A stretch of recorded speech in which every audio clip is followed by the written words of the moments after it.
রশিটা আমার দাও, আমি রশিটা দিয়ে গাছ বানবো, তারপর আর অনেক কাজ আছে, রশিটা একটু দাও। আম্মু দাও না প্লিজ। রশি খেলতে পারো? তোমার মাইয়ারা ছাড়তে করো রশিটা, আমি রশি দিয়ে অনেক গুরুত্বপূর্ণ কাজ করবো, কাজগুলো হিলাদুল্লাহ পড়ছে সেগুলো আমি বানবো। ওরে আমার উপকারী, তোমার আবার গাছ বানতে হবে? তুমি গাছ বানতে পারো? তোমার অত কাজ করতে হবে না, যতটুকু করছো অতটুকু এনাফ।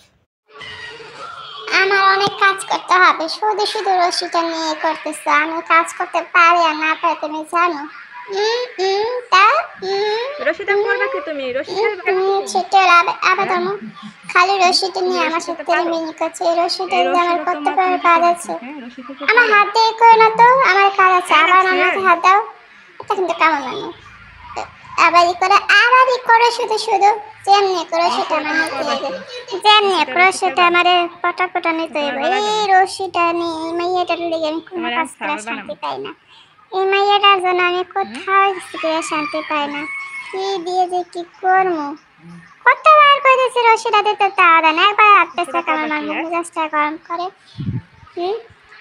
আমি আমার সাথে এরকম ফাজলামি করার কি আছে? রশিটা চাইতেছি, আমার রশিটা কাজ আছে, রশিটা দাও, দাও করতেছি, দাও।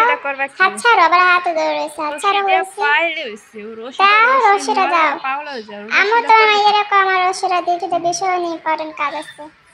কেন রশি করে আমি একটু এত হয়ে গেলাম, রশিটা দিচ্ছে না, কইতেছে রশিটা অনেক কাজ আছে, তারপরে কথা শোনে না। মেজাজটাই পুরো হট করে দিল।